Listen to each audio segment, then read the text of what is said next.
We should be live. Let's go ahead and record our screen. Pop up with this guy here. We're clear.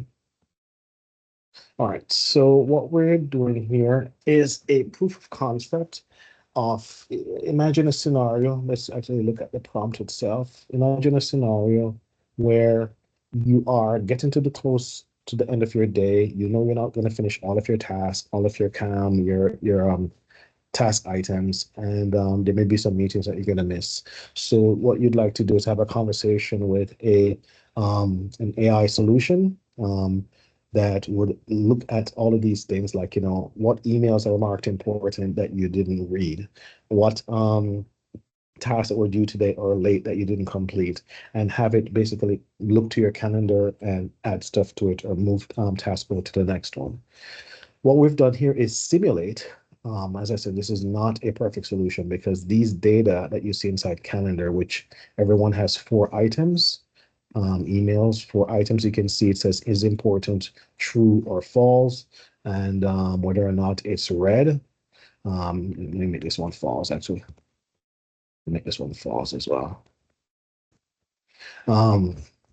These ones that need to be read, and what we want to do is have the LLM fix that for us. So we're going to do that through a couple different ways. One, we have some plugins inside here that's called a calendar plugin, which is going to read that information and then figure out, if it's late or not late, for both the to-do and emails, if it's important, not important, and not read. And we have a prompt down here that's basically going to look at all of these items, reason over it, and then take those actions that we mentioned before. The magic really happens where we can load all of these via Semantic Kernel.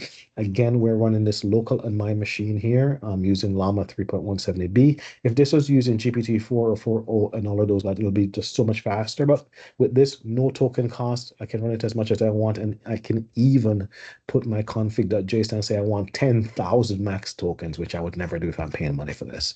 Again, inside here, you can see it is looking as these mandatory or required input variables for all of those 3. In order for this function here, that's called auto invoke kernel functions, which means it's going to go look and figure out which one it needs to use, one or all of them, in order to get the job done. So let's go ahead and do, make sure everything is saved. Yep. A .NET run. Oh, let's go build just because I'm superstitious. And then let's do a run. And what we want to see is it's going to make some entry into those. So .NET run. And we should basically see these GPUs spin up, as we can see right now. And again, by no means this is a solution that is enterprise ready or even production ready. You would want to have something coming from an API or a database in real time.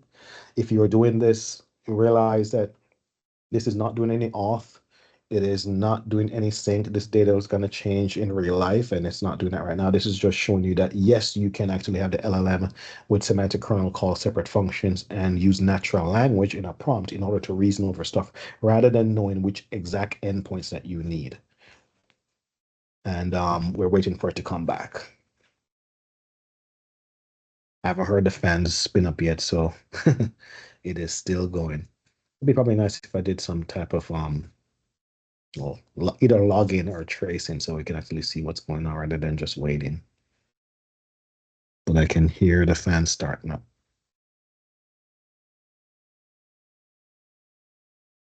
Is there something else I can talk about here? Probably not. But if this is something that you believe that you have a scenario around, I'd be interested in hearing your feedback on this. Again, this is not something I would expect for you to take and clone and run. This is just to show the power of semantic kernel against a few files. That represents data that's always changing. A little bit slow today. Oh, there we go. All right, so we'll come back here.